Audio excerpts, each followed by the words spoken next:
Hey, I'm Jim Kimball, editor of CordCuttingReport.com.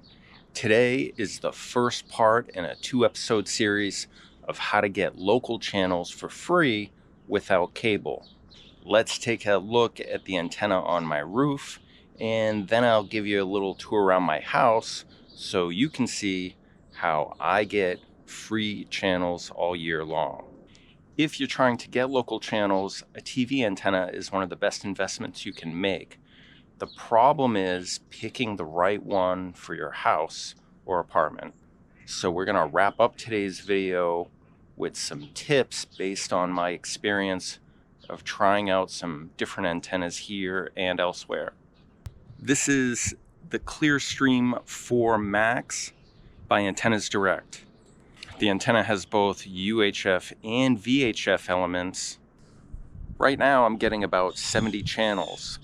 Some of the broadcast towers around me are pretty close, between 5 and 15 miles.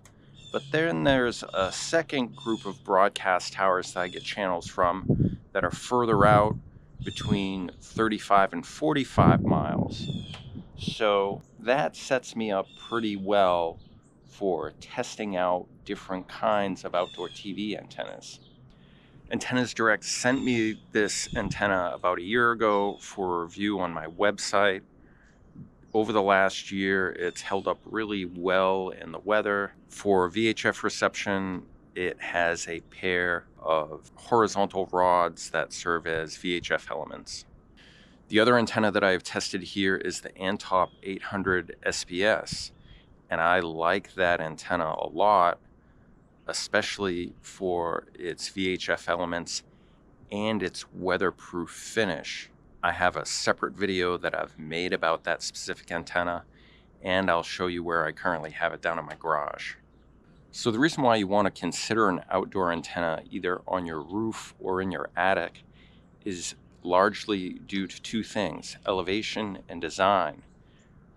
When you have an antenna that's elevated outdoors, it gives you your best chance of getting the maximum number of channels. You're clear from obstructions, things like hills and trees, even tall buildings. Keep in mind that TV signals travel by line of sight, so the higher you are, the better shot you have at getting decent reception. Here's another thing that I want you to consider. If for whatever reason an outdoor antenna like this is out of the question, you can still buy an outdoor model and mount it inside your attic.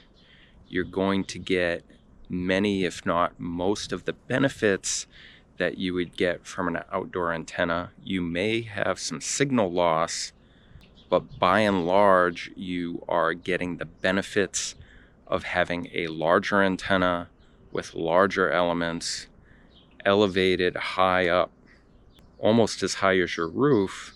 And when you mount an outdoor antenna in your attic, your antenna is protected from high winds and bad weather, and you don't have to worry about properly grounding it like you would with an antenna like this. Let's head downstairs, and I want to show you how this antenna is hooked up to an over-the-air DVR, and I'll show you how that allows me to watch both live TV and my recordings all around my house. Okay, so we're down here in my garage, and you can see a couple of the over-the-air DVRs that I have set up. I've already made a video about these DVRs that you can check out. So we have both an HDHomeRun and a Tablo 4th generation. The antenna on the roof is hooked up to the HDHomeRun. I have the Tablo currently hooked up to the Antop antenna that I used to have on the roof. Lately, I've been recommending that people try out the Tablo because it's more or less a plug-and-play device. It already has internal flash storage for recordings, and it's very easy to use. For myself, most of the time I'm using the HDHomeRun, And the reason why I use the HDHomeRun is I like the way the live TV app is set up, and I really like the way I'm able to manage all my recordings. Now, I prefer having my TV antennas attached to these types of devices because it allows me to watch live TV and my recordings all over the house, including here in the garage. Having access to my local channels on my smartphone is super convenient. And if I'm here working in the garage, I have an old TV set up and I can turn on an episode of Austin City Limits that I recorded. And it's nice being able to have that in the background while I'm working. Once you start building up your own recordings, it's almost like having your own little free streaming service. Okay, so real quick, here's how these DVRs work. Instead of plugging the TV antenna into the back of your smart TV, you plug it into your DVR of choice. You then do a channel scan, and now your DVR essentially becomes your hub for live TV and managing your recordings. Now, as I said earlier, the Tablo is more or less a plug-and-play device. It includes an internal flash drive for recordings. There's two important things to note if you're interested in an HDHomeRun. You have to attach this to your router with an Ethernet cord. And the other thing is you need to connect an external hard drive for recordings. I use something called an HDHomeRun Servio that I have in the office, and that has a 2 terabyte hard drive where I keep most of my recordings.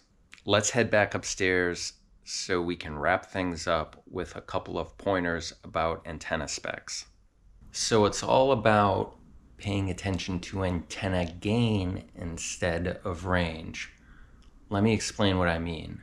A common thing that you'll see advertised is the range of an antenna.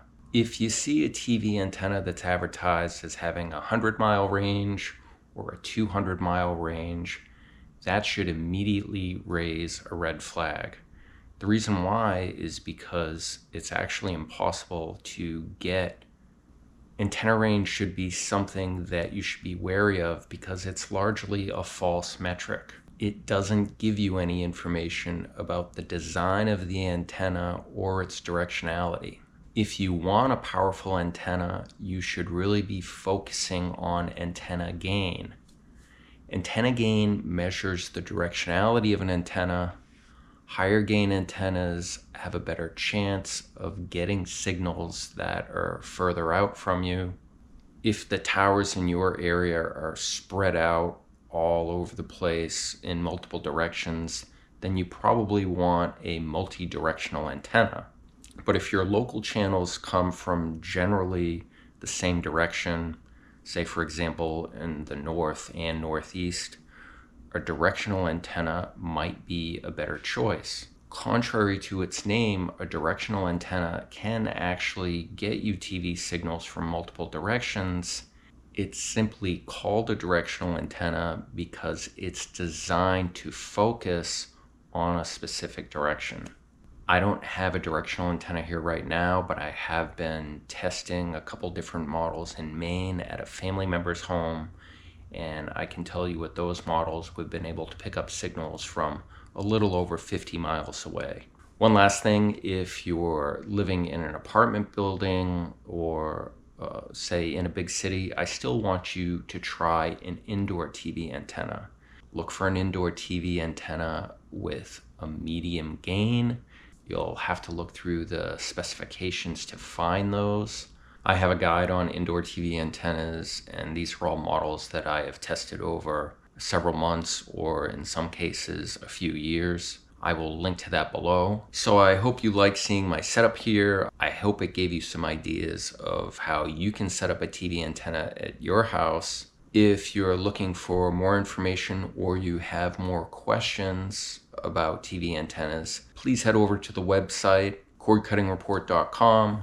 Our knowledge base has an entire section devoted to TV antennas. Thanks so much for watching, and I'll see you next time.